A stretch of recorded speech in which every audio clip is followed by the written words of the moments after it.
Hey guys, it's Zoe here, and first round of treatment is down. So I just completed my first round of chemo. Yay! Originally, this video was going to be my first week of chemo video. I was going to talk about my experience that first week, but I had a string of bad days. I had a couple good days, and it would be just bad days, and I never had the full energy to sit down and film a video. I had the energy to write a script, so I have a script, and I'm going to be looking down at that probably quite frequently, just because it helps me to get everything out that I want to get out. So for my chemo treatment, it is 1 week of chemo, and then I have 2 weeks of rest or recovery. So how I view those is 1 week of chemo, then a bad week, because I will probably feel bleh from the chemo, and then one good week. So right now I'm filming this on my first round of chemo's good week. I originally wanted to film this right after I did my first week of chemo. I wrote down my thoughts about my first week of chemo and my ideas and what I wanted to say, and then I felt so sick and so bad that I couldn't film, and so now it is just my overall thoughts of my first round of chemo treatment. As I mentioned, I have good and bad days. With my chemo plan, I kind of see it as good and bad scheduled weeks or times, but there isn't a schedule to when I'm going to feel bad. I can assume that I would feel bad after chemo, and I can kind of assume, now that I've gone through the first process, how next round is going to be, but I'm assuming none of that's going to stay the same. So for me, my first round, I didn't start feeling bad until the weekend. But my actual week of chemo was pretty good. But I live my life now as good and bad days. That's completely different than how I would define my good and bad days in the past. So now a good day, today would be a good day. And I can tell you what I did today. I put on makeup. And that's basically it. I am stuck in a recliner all day, and I'm stuck with a wheelchair to actually move because I don't have a lot of energy and I'm very weak. So for me, I am stuck, pretty much disabled, needing my husband to help me just go to the bathroom. So for most people with cancer, they probably can still do a lot of their daily life. But for me, my good days are just the fact that I'm not in a lot of pain. I don't feel completely sick, and it's not like I am just sleeping, trying to get away from the pain.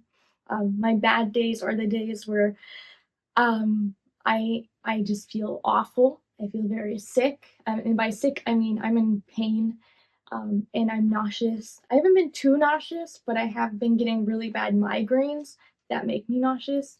Thankfully, I've only thrown up once, and that was due to taking magnesium citrate. So far, my side effects are mainly pain related, and I would describe one of the worst days as I felt like I had been very beat up. I had the worst flu and the worst I had the worst hangover. So that kind of gives you an idea of how my worst day was. And I think that was before chemo even started. I had my first injection on a Friday, and that Sunday I felt like that. So that's my bad day, is just feeling awful. And then on a good day, I have more energy is a big one. That I have energy to do something on my own, or I feel like going out or anything like that. So today, I'm out of breath. It's so sad. I'm just sitting here and I'm out of breath because I'm talking. But it's exhausting to talk. So it's just exhausting to kind of exist. So a good day would have meant that I woke up at like 8 a.m. I did the dishes, and then I got ready for school, which included showering. Showering takes me so much time now. But showering, and I did my makeup. But today it took me an hour to do my makeup. That would have taken me 20 minutes, like in the past. And then I drove an hour to go to school, and I went to school, and I taught 3 classes, and I wrote an essay, and then I drove home, and that took an hour, and I came home and I did more homework, and I worked on homework all the way till midnight, and I got my big project ready. And that would be a good day in the past. So basically, all of that to say, your definition of good and bad days can change so much depending on what's going on in your life. But give yourself grace and your own life, and think about how your days can change. Your definition of good and bad. Don't compare it to someone else. That's a big one. Is just don't compare it to someone else, because your good day is very different than someone else's good day. Another thing, and so that's one of my things that has shown up after chemo, because I feel better and I don't have so many bad days. I still have bad days, but like I can have a couple good days back to back now, and that's wonderful. But that's a new thing that I reflected on. And then a second new thing that is that forgetting that I'm weak.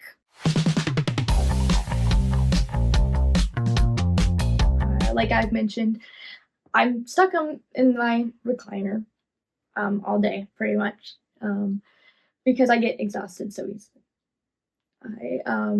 One of the things I loved to do was clean, as I mentioned before, what a good day would be, and that included getting up early enough that I could do the dishes before starting my productive day. So I like to clean. I find it very rewarding to complete cleaning, like getting the dishes done, because I can visually see how clean it is, and to like just feel the difference is just amazing. So I love to clean, and I cannot clean.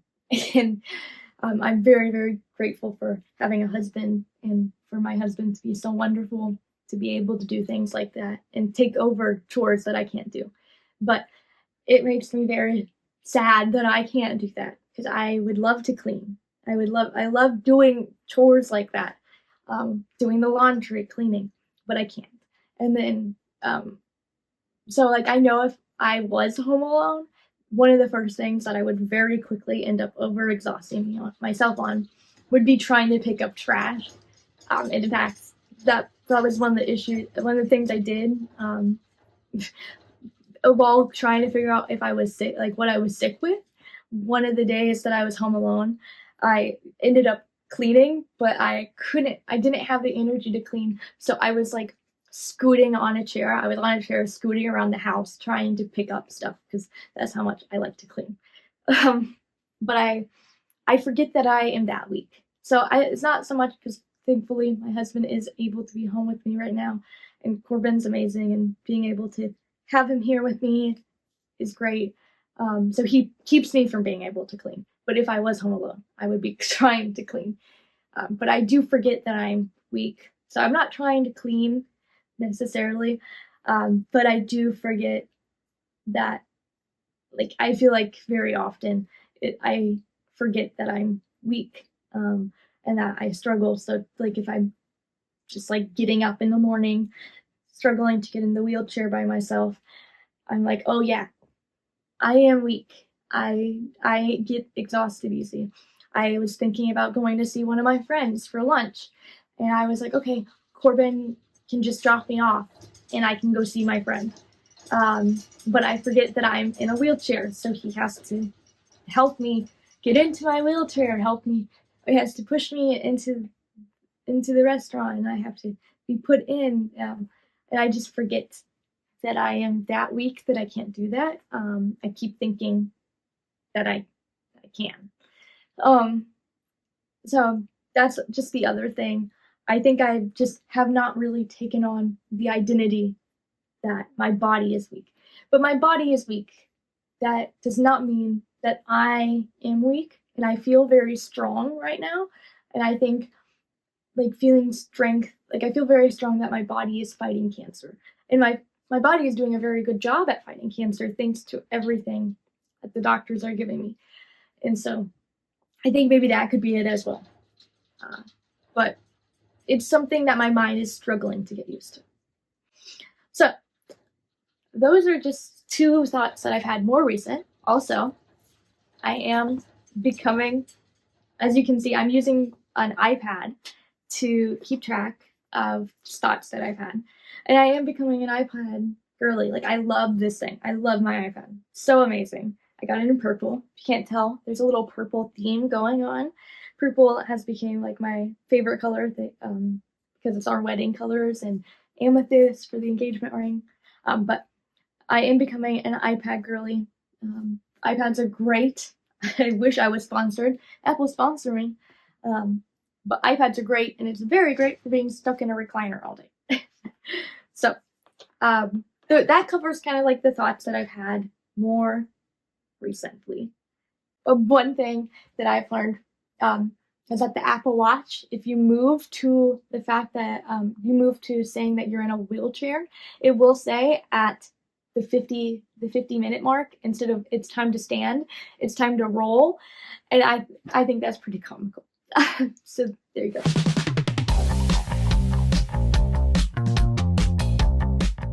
Okay, so I kind of already broke down my treatment plan, but I'll break it down a little bit more, just because originally that was the main focus of this video, was my chemo treatment. So I have 1 week of chemo, then 2 weeks off. So on the first day, I will be in the hospital getting treatment. And then they give me this little bag, and I named mine Windy because when the chemo is, the treatment, I don't know what it's exactly called, but when it's like pushing through the chemotherapy, it makes like a gust of wind noise. So that is why I named it Windy. So then I get the bag. So the bag stays with me, and at home then I'm getting the chemotherapy. And like, as I mentioned in my other video, I have a port, so it just goes into the IV is in my port going through my body. And then, so that'll come home with me on that Monday evening. Tuesday, Wednesday, Thursday, I get the bag. I go back to the hospital, get the bag changed. They check my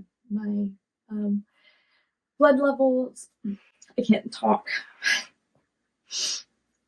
It's really hard to just talk. Okay.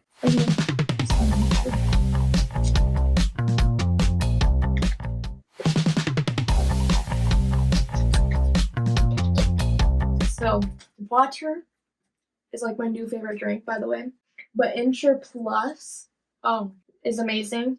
It has so many calories, 350. So it replaces a meal for me. Very, very important because I struggle to have any sort of appetite unless I'm on my chemo week, because they give me prednisone. I think it's called prednisone. And prednisone makes me have an appetite, makes me crave things, makes me hungry. Hungry specifically for steak and potatoes. But on the other weeks, like right now, I don't crave a lot, not very hungry. So it's a challenge to get me to eat. Ensure Plus is a one meal. They taste incredible. I'm a very picky eater, but Ensure Plus, specifically the plus in vanilla, so good. You put it on ice. Very, very tasty. Ensure Plus, please sponsor me and give me a whole bunch of these because I love them so much. And they help me make sure I'm getting my calories in, because I lost quite a bit of weight during this whole thing. 20 pounds, I think I'm at 20 pounds I lost. And I'm not only trying to not lose weight, I'm trying to gain those calories back, because I need to be strong. I need those extra calories. So I'm trying to gain the pounds I lost back. So Ensure's super amazing, so great. If anyone is struggling with gaining weight or they need a meal supplement, they like breakfast, drink one of these. Amazing, great. But that was an example of me struggling I'm struggling to just talk. I find this very exhausting. And that's hard for me because I'm like, I didn't used to get so exhausted. I don't know if people want these videos because they want to hear my story or they are looking for like advice. But I'm using these videos to just talk and share my thoughts because it's therapeutic for me. I'm hoping to have more happy videos, more exciting videos, or um, videos that are just more fun and not cancer related. But right now, that's all I can think about. So this might be sporadic. I might be jumping from a lot of different conversations because that's kind of how my brain is at this point. I think they call it chemo brain. It might just be Zoe brain. It might be me being exhausted brain.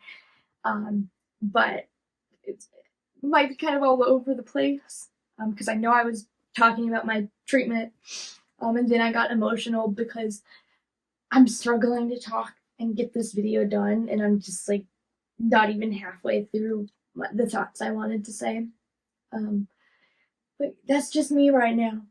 So I'm just putting a little part of me out there in the world. And if people want that, that's great. But I'm doing this kind of for me at this point because I know I will want it later on in life to look back on because I can't really journal at the moment because that is also exhausting. So I hope you're enjoying this. If you're still here to hear those words, and that means you made it this far, so you must be enjoying it a little bit. So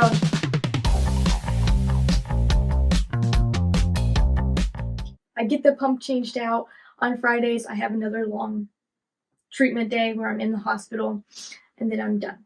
So that's a little breakdown of what my week looks like. So my round of treatment, again, it is that 1 week of chemo, 2 weeks off. Those are supposed to be my rest weeks.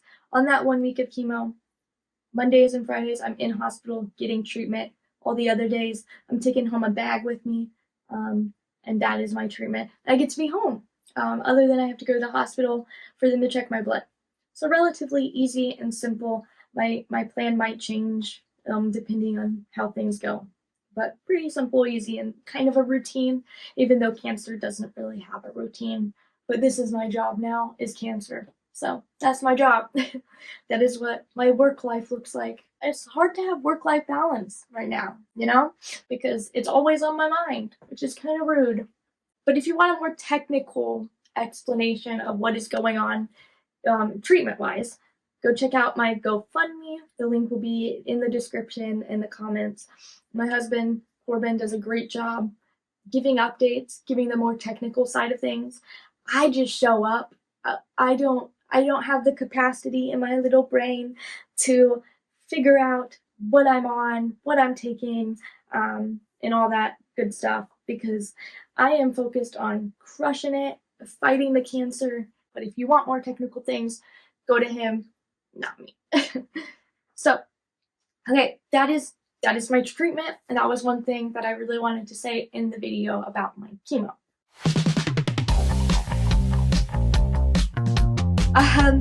So I originally wrote down the hardest part for me, and I feel like as I do this, the hardest part will continue to change. But what I first wrote down, the hardest part for me so far has been my port. So obviously, and I'm just going to read this because this is what my thoughts were early on in the chemotherapy. This was like the Wednesday of chemotherapy. So physically, I felt like I had like a string of pretty good days during that. But the hardest part for me, I wrote down, was my port. And I just want to read that because that does not, that changes. And so I want to read kind of what I have here for a little bit and then I'll talk about it. Oh, I didn't know I could zoom in and out. Oops. I wonder how long I've been in the wrong Zoom.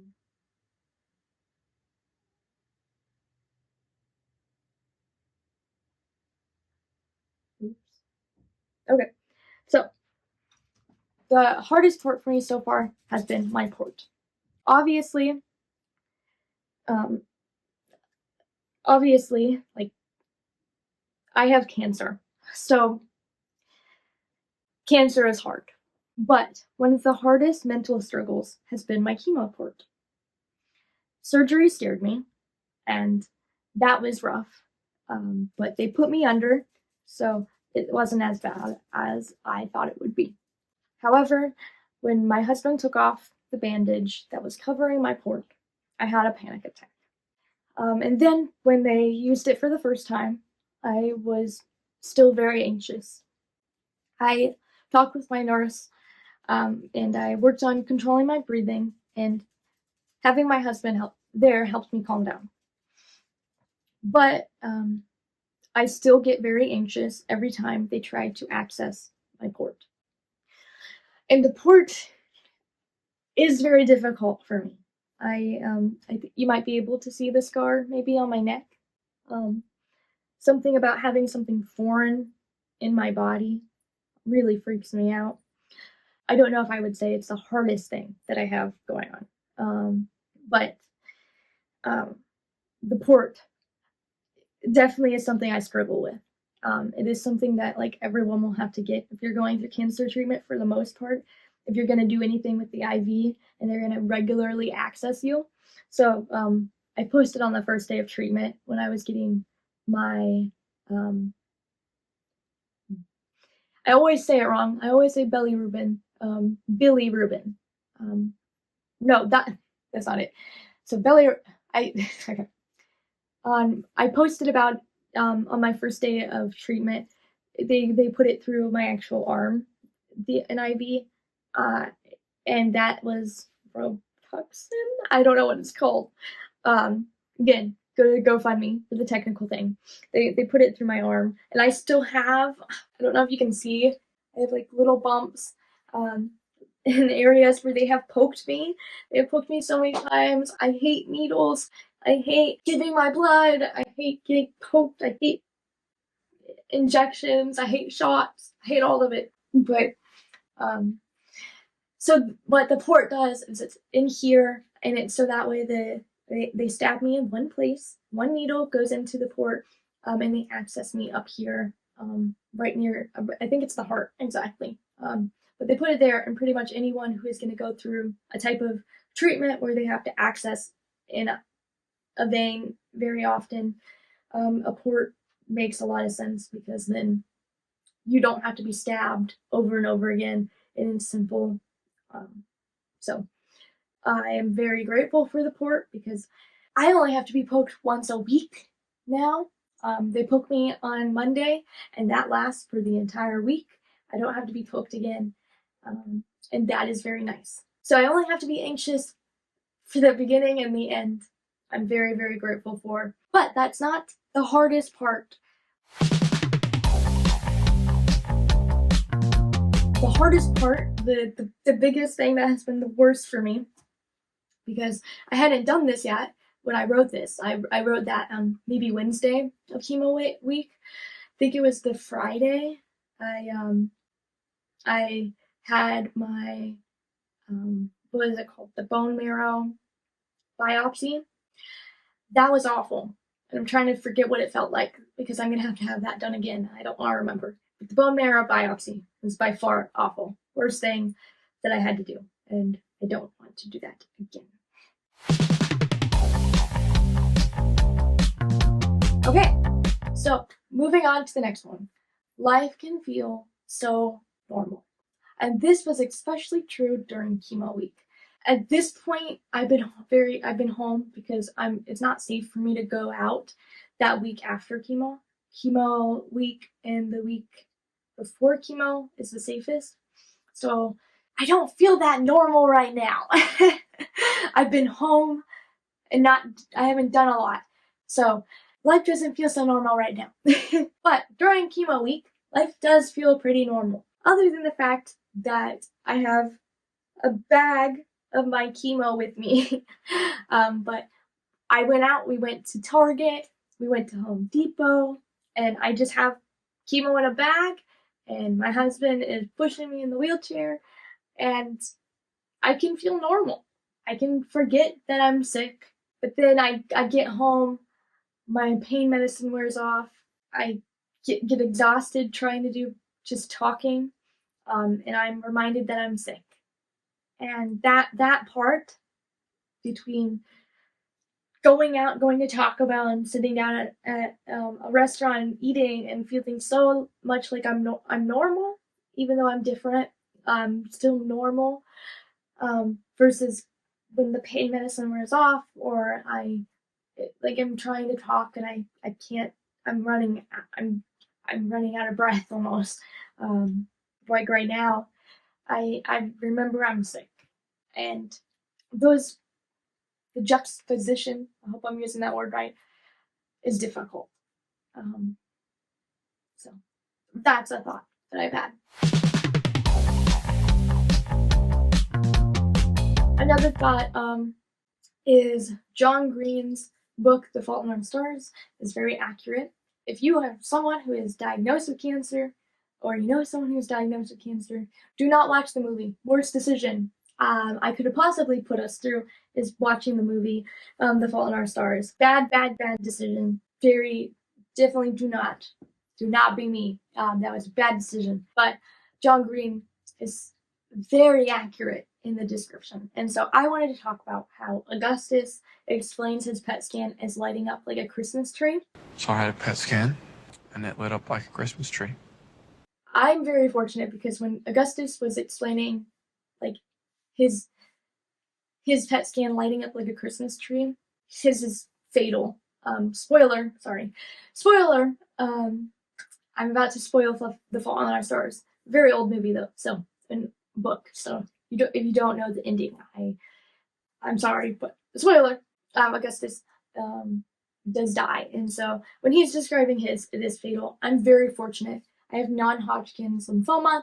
It is very treatable and pretty very curable. So there is no worry about me dying. I just need to get through treatment. I just feel like crap. So I'm very fortunate. But the accuracy of what it feels like when the PET scan lights up, like his was a Christmas tree, I would describe mine as fireworks. We're with the doctor and he's scrolling through the PET scan, and when mine pops up, it just boom in my liver. My liver has so much cancer in there. I also love the color coding aspect of the PET scan because you can really tell what's cancer and what's not. And my liver is just phew. And I still am struggling to wrap my head around the fact that I have cancer. So seeing the PET scan was something that was very helpful to me. I don't know. It was interesting, and I want to get my own scans just so that I can like see them. Seeing that I have so much cancer in my liver, like you can't see that on the outside. You can't see how much cancer is in my liver externally, you know? So seeing that much is just crazy. And I do have cancer in other spots, but it's tiny. I do have it everywhere though. That's why I have stage 4 non-Hodgkin's lymphoma, because I have so much I have so much in my liver, but also I have parts everywhere else too. But I am very grateful that it's treatable. I will live. The very last thing is it's hard. Life is just hard. Chemo sickness, chemo weakness is very different than anything else I've gone through. I can compare it to the flu. I can compare it to being hungover. I've never been beat up, so I don't know what that's like, but I can compare it to that. But it's not truly comparable. Like, this is different, and like everyone's cancer is different, so I don't even know if what I'm going through is similar to someone else who has cancer. And I'm tired. I'm exhausted a lot of the time. Most of the time I'm exhausted. Doing this right now, I have to like get my breath. I'm exhausted. There's no other way to explain it. This is just hard. And during the bad moments, I just feel bad. So that's kind of a bummer moment. I didn't mean to have this video be so sad or so bummed out. Like I said, I hope that I have other more fun videos, but these were the thoughts that I had throughout the first week of chemo, and I did not know I had this many thoughts, but apparently I do, as well as just my first round of treatment. So I'm getting through it, and I'm fighting it, and that's all I can do really at this moment. And I'm still having fun. I'm still trying to do things. I just can't get done as much during a day as, like, I'm always like, oh my gosh, what happened with the day? Like, the day feels like 20 days in one little day, and all I did was one thing. So, still trying to figure out things, wrap my head around things, but I'm getting there.